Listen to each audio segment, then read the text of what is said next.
This is a very special treatment.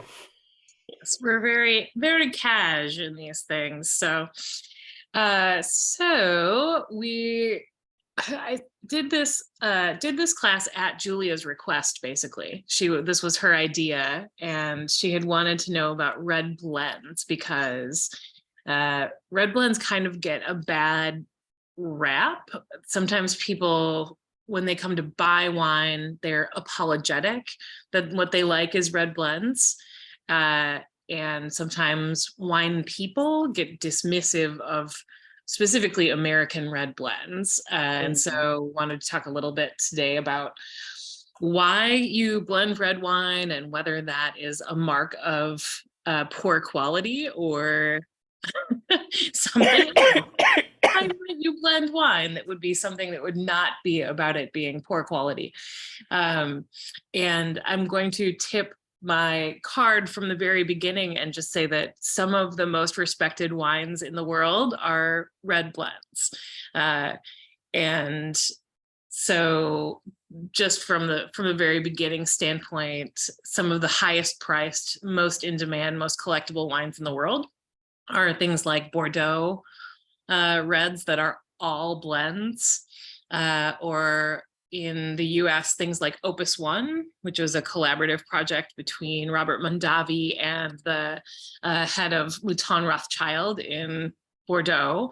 Uh, that is a red blend. That is not a Cabernet, it's a blend. So blends can be a really great thing. And in many areas of the world, they are what is expected. You're expected to blend reds. It's only sort of in new world areas that we've done varietal specific, single grape kinds of things and really focused on that.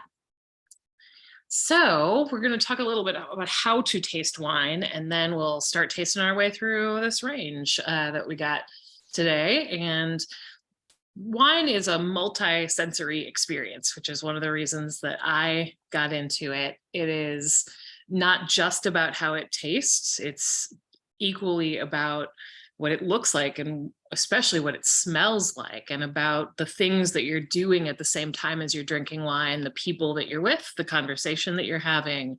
Um, so the first thing that we do when we taste wine is we look at it. And the appearance of wine can tell you quite a bit about it. So Barbara, are you there yet? No? Okay. Um, so I'm looking at my wine and it's pretty opaque. One of the reasons I asked you to have white paper or a pale surface under your wine is so that you can look through it and see, can you see underneath it? If there's writing on the paper, can you read the writing through your wine? Uh, is it pale or is it deeply colored? If you tilt your wine to a 45-degree angle, is there kind of a rim along the outside that is paler colored than the rest? Or does the color go all the way to the rim? Because that can tell you some things about what variety it is, and also how old it is, because red wine starts to go pale as it ages, starts to lose color, and it starts to become more brown and orange colored rather than purple and bright red. So yeah, the wine that I'm looking at is quite purple. It's like a red with a distinct purpley cast to it. It's got a slight pale rim on the outside, but it's kind of medium in opacity. I can see the stem of my glass through the wine, but I can't see writing on paper through it. So then once you've sort of looked at the appearance, you take a smell. And I usually start smelling my wine a few inches from my nose. So probably like 4 or 5 inches from my nose, and see if I can smell anything. And then I kind of move it up to my chin and try to smell from there. And if you start to smell things when it's out here, that is that is an intense aroma. If you start to smell things about here, then that's a medium intensity aroma. And if you can't smell things until you stick your nose right down in the glass, then that's a light intensity aroma. Um, And does that vary by like the grape varietals or like is that Yep, like it other things? varies a lot based on the variety of grape, whether it's an aromatic grape or a sort of more of a neutral grape. It varies somewhat based on the quality of the wine. So, wine that is higher quality tends to have a more distinct aroma to it, but that's not always true. So, and wine that has more winemaking things going into it. So wine that has oak influence used on it tends to have that distinct smell to it. So you'll get some of those things more readily than you might if something was just a simple wine that was made in stainless steel, for Like my example. $2 chuck is not. Probably not. Let's be fair. Although sometimes the two-buck chuck, if it's a red, they've made it with oak chips to try to get that flavor. So you may get some of that anyway.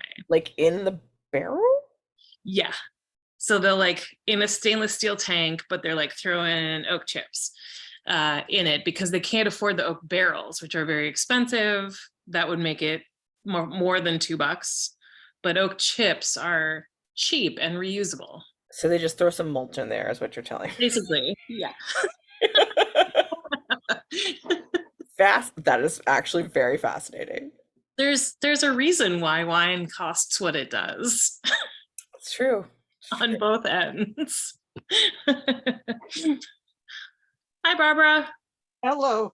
Did you find your Well, corkscrew?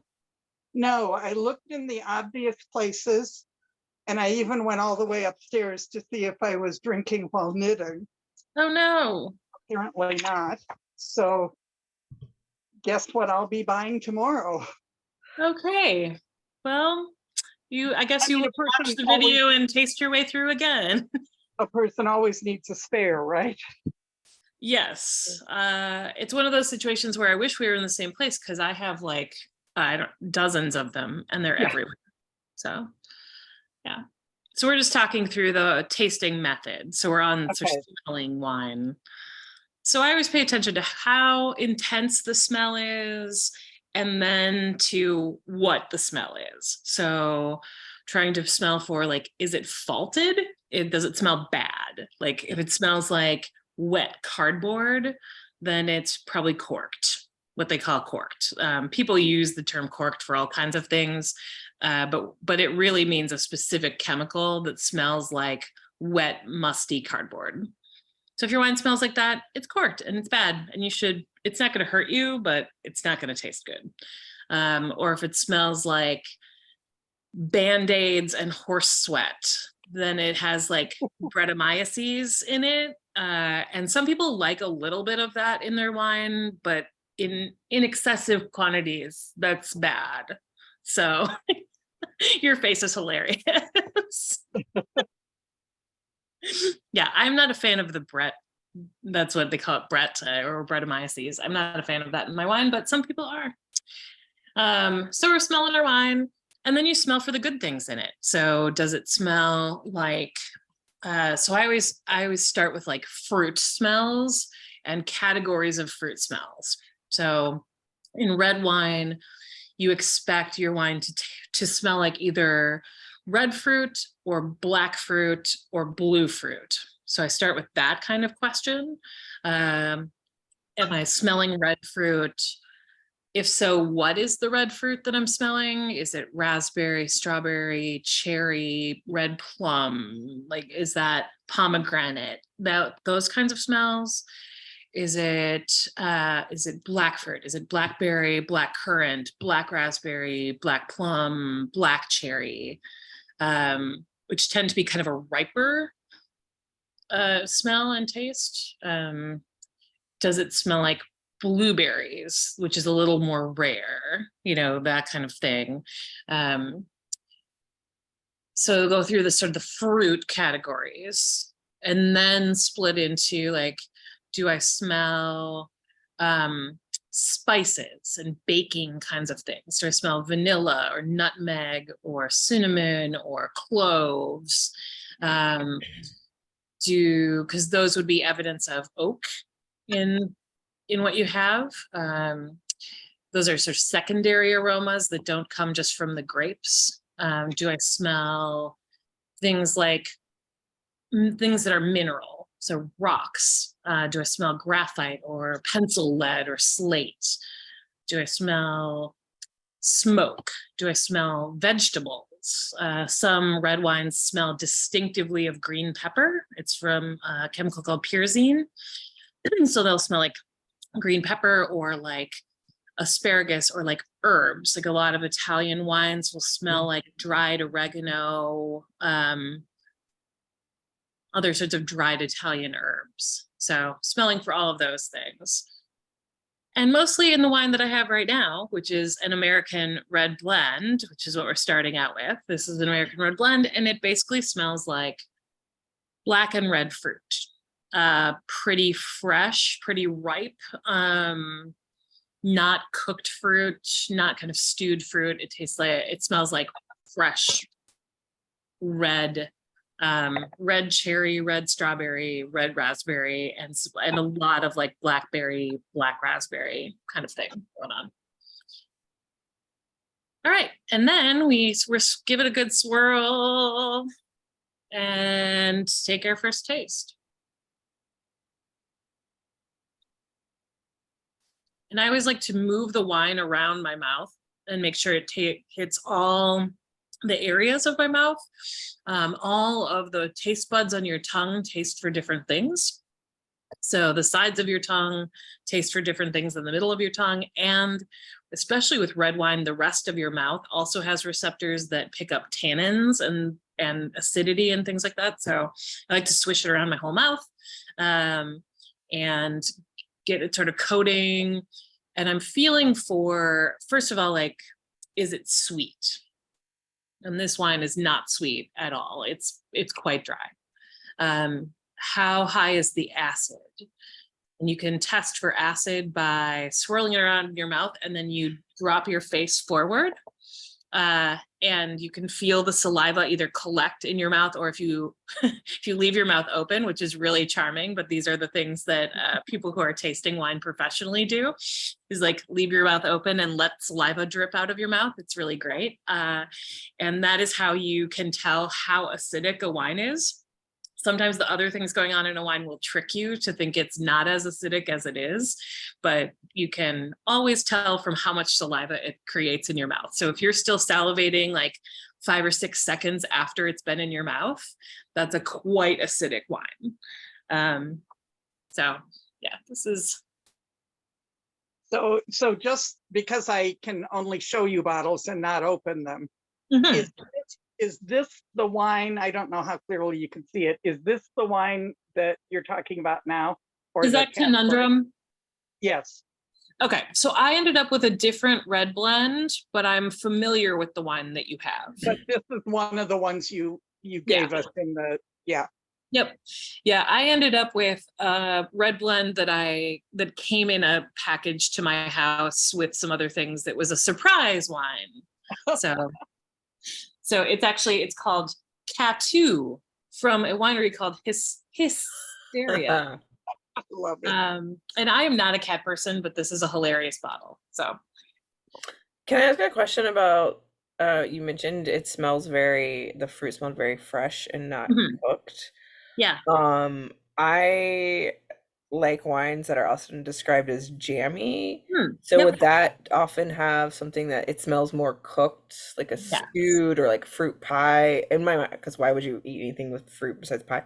But like a fresh fruit would be different from like a cooked fruit smell. Yes. Yeah. So that's what jammy means. Like, would be that cooked or stewed fruit smell and taste to, so you get sort of unripe fruit. You have fruit in variety of manifestations. So you have like unripe fruit where you can tell that the grapes were picked early and the acid's really high, but it doesn't taste quite ripe yet.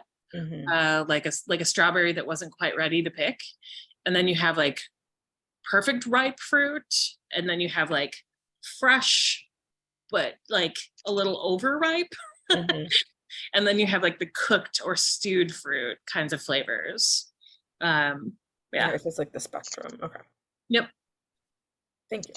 And sometimes as wine gets older and older, you even get like dried and preserved fruit kinds of things. None of the things that I'm drinking today are old enough to have those kinds of things going on. So I'm still listening. I'm just stepping away for a moment. yeah, that's fine. All right. So yeah, on the palate, I'm getting like pretty high acidity. I would say like a medium high acidity. It's got not too much tannin to it. It's kind of a medium tannin. Tannins feel grippy on your tongue. They're the things that feel like papery or drying or kind of leathery on your tongue, and sometimes in the roof of your mouth.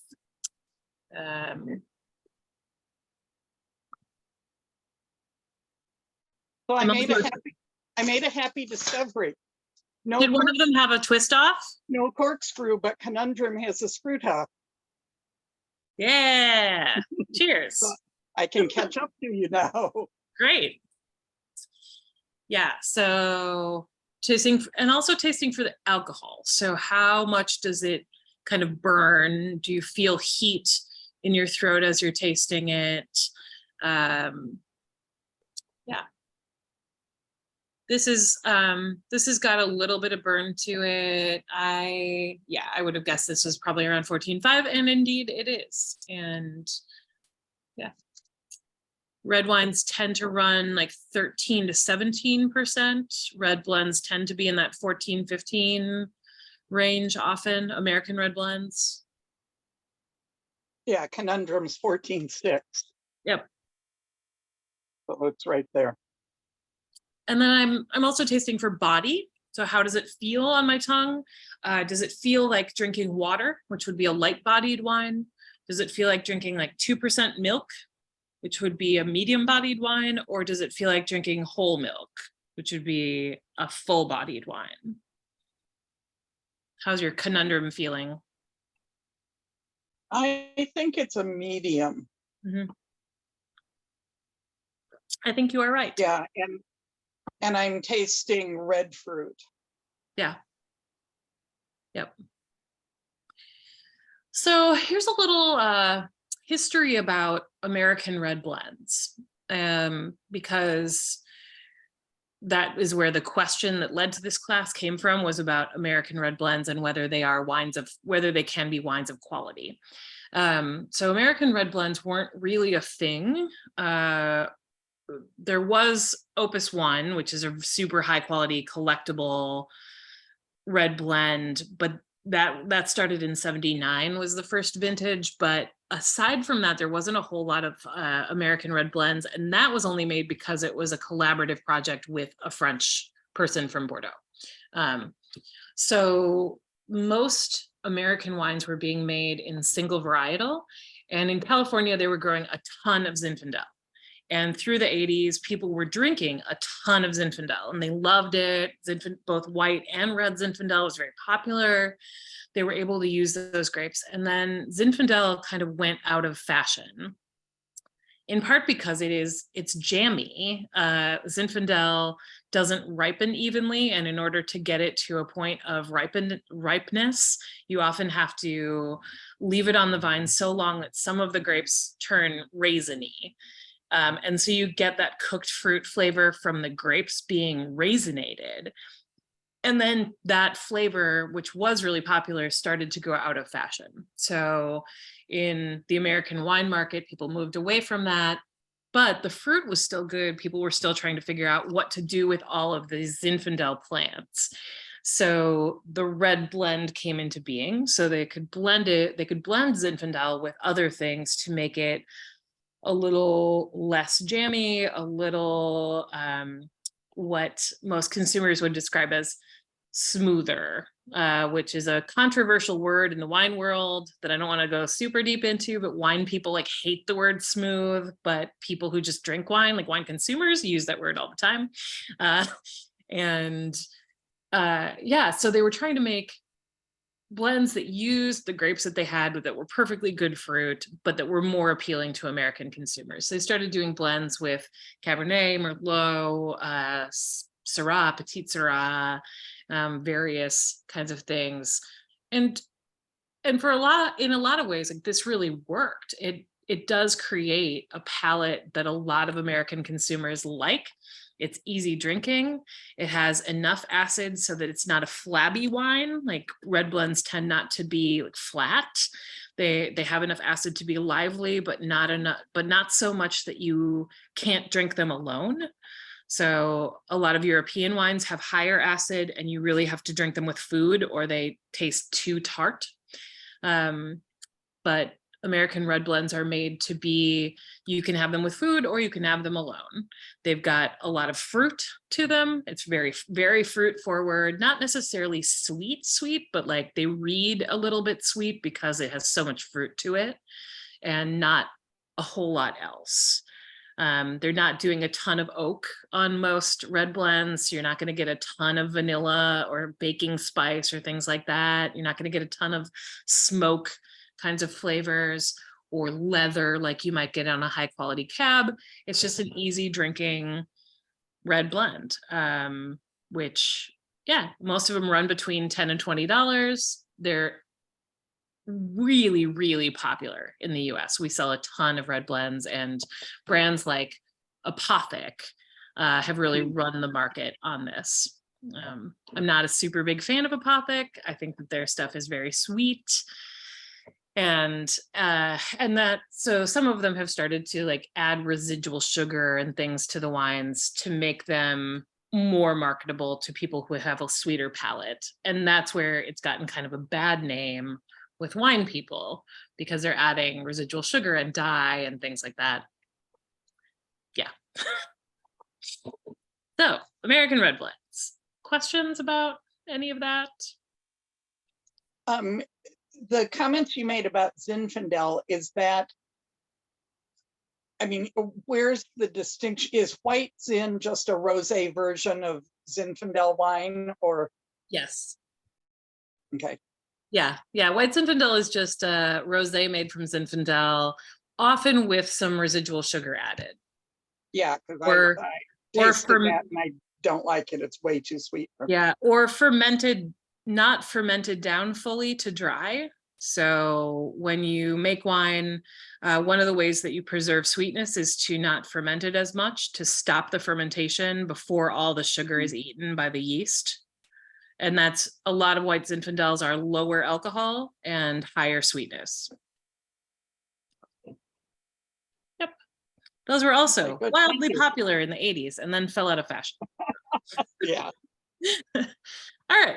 So now we're going to move on to some places that have had red blends for as long as they've been making wine, and where this is not like a fad thing that has come and gone with the market. And in fact, it's really hard to change, the next two especially. It's really hard to change the laws around what can be in a blend and whether it can even be a single varietal. So we're going to do the Côtes du Rhône next. So these are wines that come from mostly the southern Rhone Valley in France, which is down toward the southern, sort of southwestern, my directions are off today, southwestern part of France, or sort of south central, I guess. Trying to picture my map in my head. It's not, geography and I are sometimes not friends. So Rhone Valley kind of runs down the middle. And yeah, Côtes du Rhône are, and almost all Rhone wines are blends. So some of them are majority Syrah blends. So up in the northern Rhone, you'll get majority Syrah, but usually blended with a little something else, often Viognier, a white grape, to sort of stabilize the color and the texture of the wine. And down in the southern regions, you get Grenache, Syrah, and Mourvedre blends that also sometimes have Carignan, Carmenere, and they can have up to 19 different grapes in them. There are 19 allowable varietals in the Rhone, and Châteauneuf-du-Pape is one of the most respected wine types in the world, types and regions in the world, and that can contain up to 13 different grapes, and often does, and a combination of both white and red. But Châteauneuf-du-Pape is expensive, and Côtes du Rhône is inexpensive, so I am drinking that today. So I'm going to start and go through the whole process and look at my wine and This is pretty much spot on, like ruby red, maybe a tinge, maybe a touch of purple, but not anything significant. The smell on this one is a little meatier.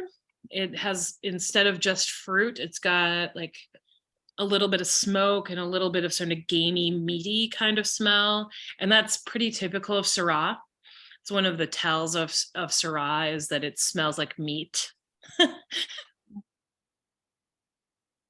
now, does. is that the Perrin that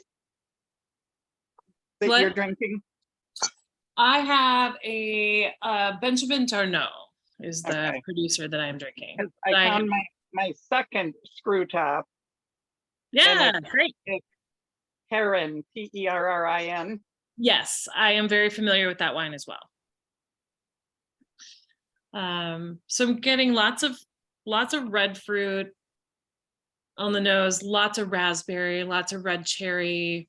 That's pretty typical of Grenache, which is usually the top percentage of the varietals in a Rhone blend.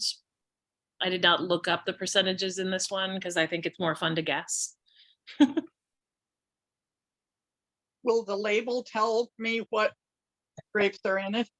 No, and in France, until like the last couple of years, it was actually illegal to label the varietal in your wine. Oh my goodness. So you have to look up, but you can find these things. So you can look up the winery or the importer online if you really want to know, and you look up the tech specs on the wine. Okay. So tech specifications on any wine will tell you that. Some of them are still very vague. I will tell you that the French are terrible about this, and they don't really want people to know what the breakdown is, and they change it every year because that's part of the purpose of blending.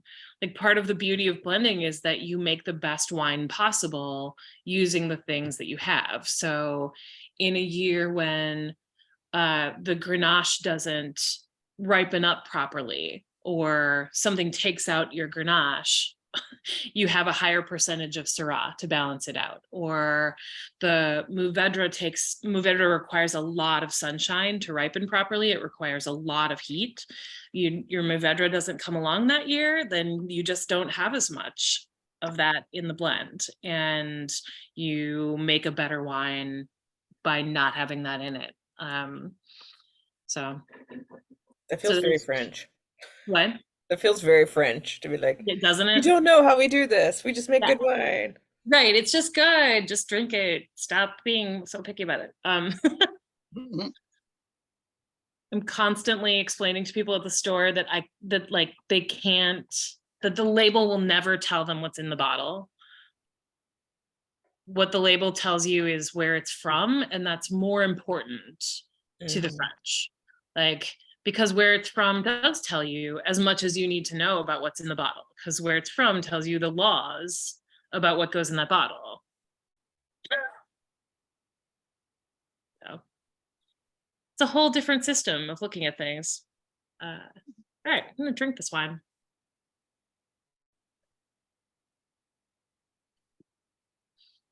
Yeah, this is really good. It's got a lot of raspberry, a lot of red cherry, a little bit of plumminess, but definitely more. It's got a little more oak to it. It's got a little more sort of spice, a little vanilla. Yeah, it's good. Côtes du Rhône is usually pretty like easy drinking. It's like the most comparable thing to an American red blend often, because it's made to be consumed in the same way. It's an easy drinker. It's a low cost kind of thing where you can, it's a Tuesday night wine. You know, Côtes du Rhône is not a fancy wine. It's a Tuesday night wine. So it's a little sharper on my tongue than the first one, than the Conundrum. Mm-hmm. Did you do the acid test by chance? And hang your head forward? No, I didn't. because I feel like, I mean, mine definitely has higher acid than the domestic red blend that I had. Yeah, I can feel saliva forming in my mouth when I do that. Yes. Now that I've put my head up, I still feel it on the sides of my tongue. Like, okay. Yeah. Yeah. And I will say, like, the French palate is tends to be much less fruit driven. French wines are less. So one of the ways, if you're blind tasting, one of the ways that you tell whether it's old world, so France, Italy, Spain, or new world, US, South America, Australia, is whether fruit is driving the bus. Because in New World wines, the first thing that you get and the predominant thing you get always is going to be about the fruit. Okay. And in Old World wines, it's usually something else. It's usually some kind of minerality or sort of leather or spice or vanilla or herbs or something like that. And this one is definitely not as driven by the fruit. It has distinct fruit to it, but it's got a lot of other things going on.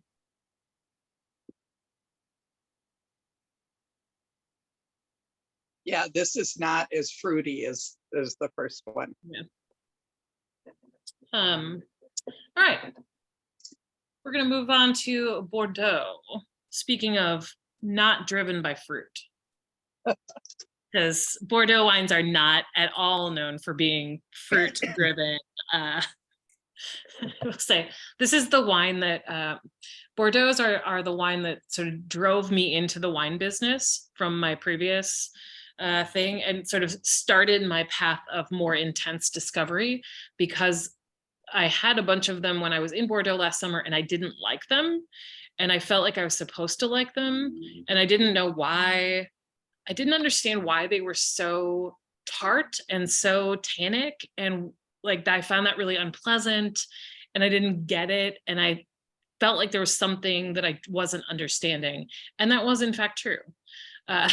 There was a lot that I wasn't understanding, and it kind of launched this curiosity path for me that has led to my career change and going into wine. And now I have a lot more appreciation for Bordeaux, although I realized that what I was drinking then was too young and that it wasn't ready to be drank. So we're going to taste through this, and then I'll talk more about what Bordeaux is supposed to be, what they're trying to do. So this is this wine's a little on the brown. It's going a little bit toward brown. It's a little bit sort of garnet colored rather than just ruby, which suggests it could suggest age, but it's only a 2019. So I think it's more about the oak in it rather than, and about the particular varietals that they're using rather than age. Yeah. Smells like black currant. Smells like kind of vegetal. It's got more of that green peppery kind of smell to it, which is pretty typical of both the Cabernet Sauvignon and the Cabernet Franc in Bordeaux. Yeah, it's not, I'm not getting a ton of fruit smell off of this, but some, yeah.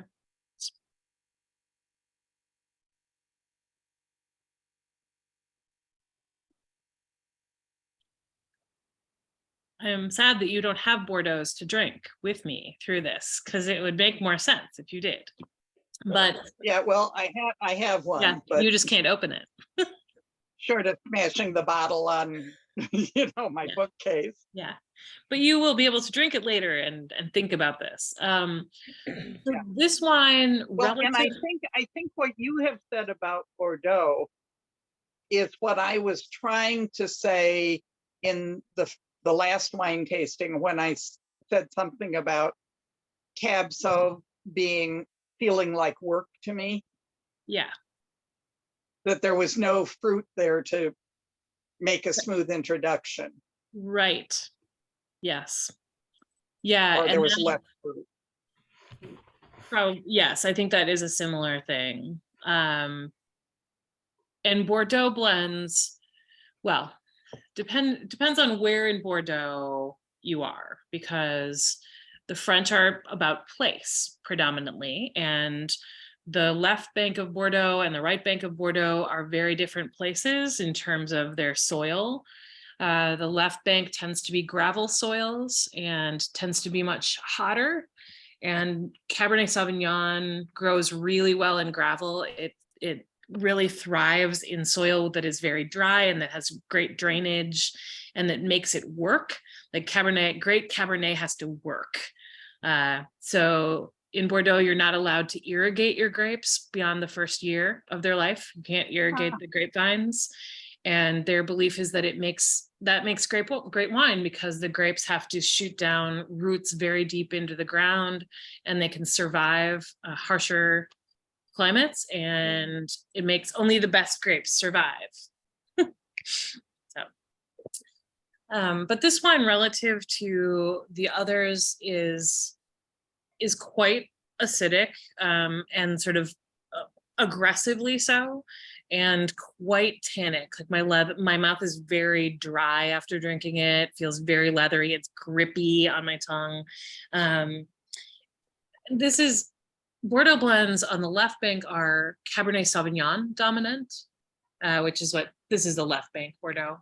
They mostly Cabernet Sauvignon, but they also have Merlot, Cab Franc, Petit Verdot, and sometimes Malbec in them.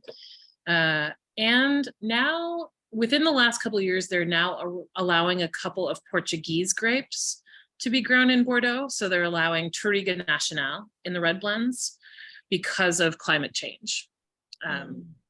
Because Touriga Nacional has adapted better to climate change. And so they're allowing that in the blends. And on the right bank of Bordeaux, they tend to have more clay soils, and Merlot grows really well in clay soils. And it's cooler in the right bank, and both Merlot and Cab Franc ripen better in cooler temperatures with less sun. So the right bank grows almost exclusively Merlot and Cab Franc. And that must be what I have. This is the Saint-Sulpice, and it's 75% Merlot. Oh, yep. And 15% Cabernet and 10% Malbec. Okay, so it's probably is that a Vin de Bordeaux? Is that how it's labeled? Well, it just says Bordeaux on the label. Right. So that's probably grown in there's this sort of center territory that has some characteristics of both, where a lot of the lower priced Bordeaux is grown. So that would be my guess, is that it's the heart of the Bordeaux region south of Saint-Emilion. Okay. Huh. For what it's worth. Sure. So Saint-Emilion and Pomerol are right bank, and Medoc, Pauillac. And that's what you just described with more Merlot. Yeah. Yep. So yours, when you taste it, may be a totally different story, because the Merlot, the right bank blends do tend to have softer tannins to them. They tend to be a little less aggressive. Left bank wines tend to be quite aggressive, but it's because they're intended to be aged. It's because they're meant to be aged for 10 or 20 or more years. And in order for a wine to age well, it has to have high acidity and or high tannins and a certain amount of alcohol, because those are the things that give the wine enough structure to retain good flavor over time.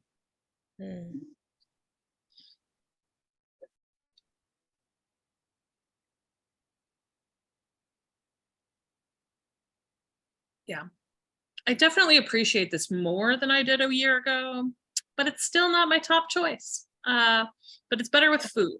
I will say also that, if you taste it and you think this is too sour, chances are it is meant to be consumed with food, and it will taste a ton better when it's not being just drank alone. So,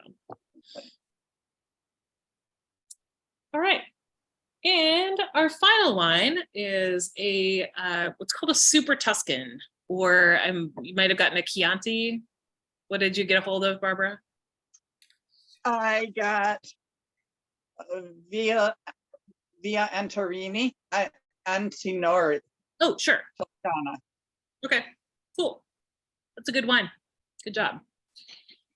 Yeah, so I have this Stefano di Blasi Toscana. Super Tuscans are usually labeled Toscana, or they might be labeled Bulgari, which is a geographical, they're both geographical designations that were created to accommodate a kind of wine that started being made in the late 70s by some people in Tuscany who wanted to grow grapes that were not native to Italy.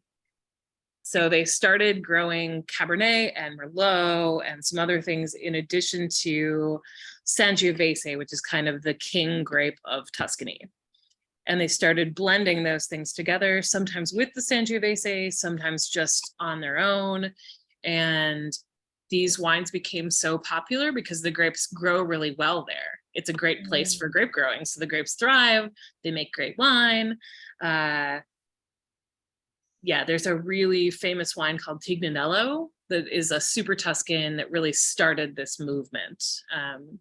And yeah, it doesn't have as many specifics as about what is in the bottle, and you really have to hunt around to find out what the breakdown of grapes are. Much like a French wine, they don't want to tell you. So you have to really like hunt it down, because it could be majority Sangiovese, could be majority Cab, could be Merlot, could be, you know, they're just trying to like make good wine with what they have. But they're all meant to be big, fruit forward, powerful wines with aging potential. That's kind of the... This has slightly less alcohol than the others I got. Is Yeah. that common or just an aberration for this vineyard? Nope, that is common to Italian wine. Okay. Bordeaux are required to be a certain amount of alcohol content. I think that they have to be at least 13.5. I can't remember the exact percentage, but I know they have to be higher alcohol. Italian wines, they're not really worried in Italy about like having a high enough alcohol content. That's not in their list of priorities. So, so often Italian wines will be a little bit lower. Yeah.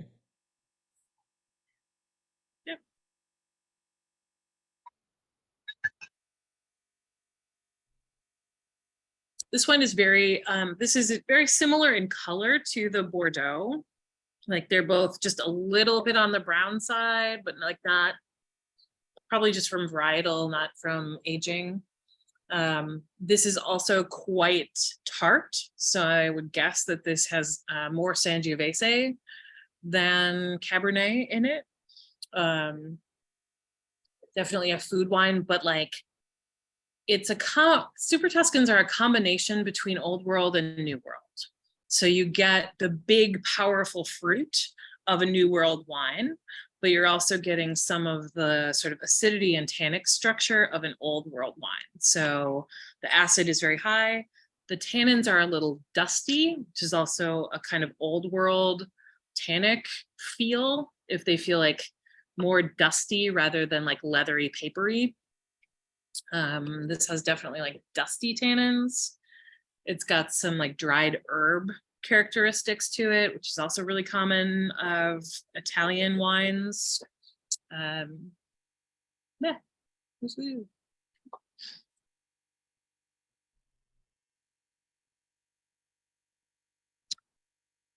So overall, through all of the wines, some of these wines have grand, like long traditions of blending, because that's what works in their terroir, in their climate, their soil types. It's a protection. In Bordeaux is the same thing as the Rhone Valley in terms of weather. If you have a year where you get a lot of rain and not a lot of sunshine, Cabernet does not grow well in that. And it was insurance for the farmers to be able to shift the blend. But it's also a way of assuring that you can create the best possible wine in whatever conditions that you have. And so the US, if I were a farmer, yeah. Okay, no, go ahead, finish. No, Then go I have ahead. a question. No, If I were a farmer, does that mean I would be smart to plant several different varietals of wine in order to be prepared for those weather anomalies or for other problems? I think so, as long as you're not in an area where you're restricted to one varietal. So, I mean, obviously, like in Burgundy, they only grow Pinot Noir. Okay. If you're making red wine in Burgundy, it is Pinot Noir. Okay. It's 100%. That is all you can grow. If you're growing white wine in Burgundy, it is Chardonnay. That is the regulation, and part of why Burgundy gets so expensive and has become so famous is because it's so hard to grow Pinot Noir. And that climate is really finicky. And so some years are complete shit. Like they really struggle to produce decent wine some years. And there's a ton of vintage variation in those wines. So obviously in an area like that, that's not an option. But in other areas, I think it's wise, I think, to have some diversity. And I think grape farmers are increasingly having diversity in their crop because of climate change, because they're not sure what's going to happen and they're testing what is most resilient. I know when I was in Greece in January, especially in Crete, they've really gone back to native varietals and to having greater diversity in the vineyards, because they have found out that the international varieties that they were growing don't stand up to the increase in temperature, don't stand up to the weather patterns, but the native grapes do. And having a diversity of grapes is better for the ecosystems there. So, and also makes great wine, as it happens. Convenient. Yeah, so that's the ideal is that you do things that work for you and that work for the environment and that also produce great wine. So with his Super Tuscans, was that like a market thing? Was it a like we've discovered a new, I want to say audience, but like a new like group of folks who are like interested in our wines? Was it a like some brilliant person saw climate change happening and was like, we got to diversify? Like what's the history behind how that kind of started happening? That was like not about climate change at all. It was more about like this Italian guy who really loved French wine and wanted to grow French grapes, which he thought were better, in the place, like in the vineyard that he owned in Tuscany, and like tried it out and it worked. He was like, well, I like these things, I'm gonna make that. And then it somehow turned out to be something that a wide variety of people really loved. So it like captured the imagination of the Italian market and the French market and the US market, because the wines were big enough in flavor to appeal to the US market, which was like completely enraptured with huge fruity Cabernet at that point, and frankly still is. The US market has not gone away from that, much to my irritation. But like big bodied, huge full cabs, like that was the thing. And so Super Tuscans can appeal to that kind of audience, can stand up to the steakhouse crew. And but have enough subtlety, can also have enough elegance to play to a European audience. So that is kind of brilliant. Yeah, it worked well. And Tignanello continues to be one of the top wines in the world year after year after year. It was the second wine of the world last year. So yep. And we just got some at the store, so I like snatched a couple bottles and stashed them away. Other questions about red blends? Do you drink a lot of red blends? Full disclosure, I'm like a Boda box person. But they do have like this Nighthawk Black blend that I really like. Huh. That I was just looking up. I was like, I don't even know what's in this thing. But it is described as like jammy, and I was like, this is what I like. I can tell you that blend has a ton of Zinfandel in it. Well, like when we were talking earlier, I was like, oh no, I like think I might like Zinfandel. No, it's fine. It's well, and it's. I mean, I like Zinfandel. I don't have anything bad to say about it. It just kind of went out of favor. I just have like that 80s my mom drinking white Zinfandel like burned into my brain of like, oh, this is cheap bad wine. Yeah. But also my mother-in-law is Australian, so she always buys Australian wine. Okay. So we drink a lot of Syrahs. Yes. Which I was once told it's the same grape as a Shiraz. They just had to call it something different because it's Australian, but I don't know if that's accurate. I don't think they had to. I think they just did. Okay. Like, I don't. Well, I would not put it past France to be like, no, you have to use a different name. No, because you're allowed to call that same grape in other places Syrah.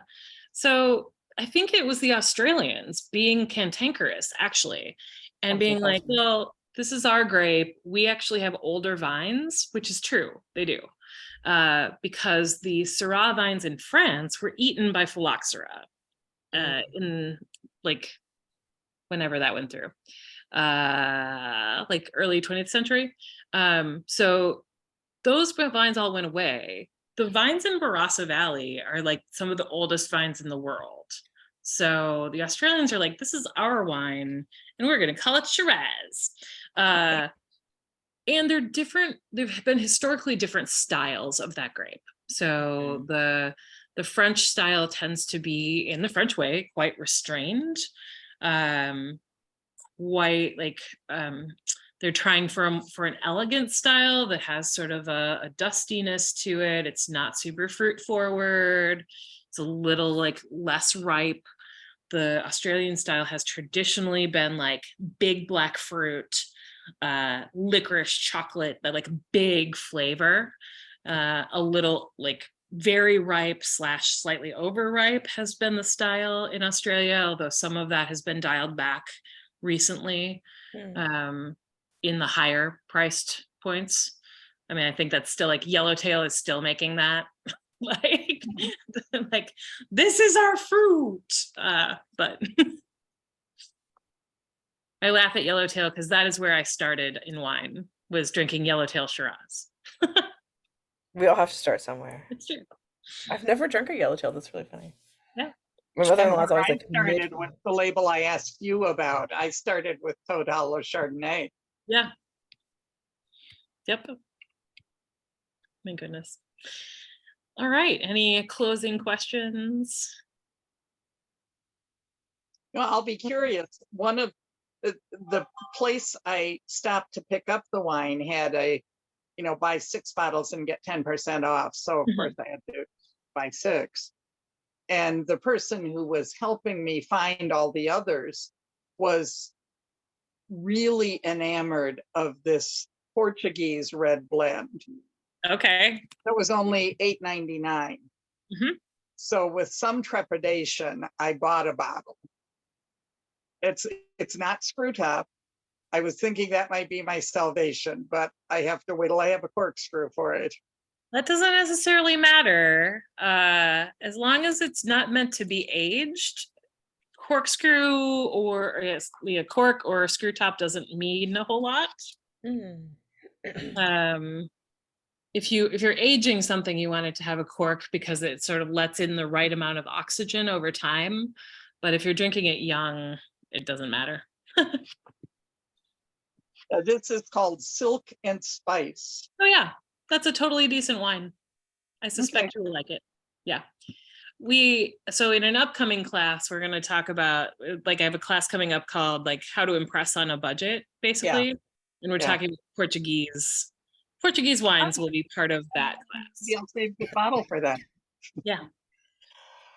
All right. Well, I'm gonna end us here. If you enjoyed this class, I would appreciate it if you would share these classes with friends and other people who might be interested. And if you would like to leave me a review, I put my Facebook page up in the chat, and always appreciate positive reviews so that other people can find me.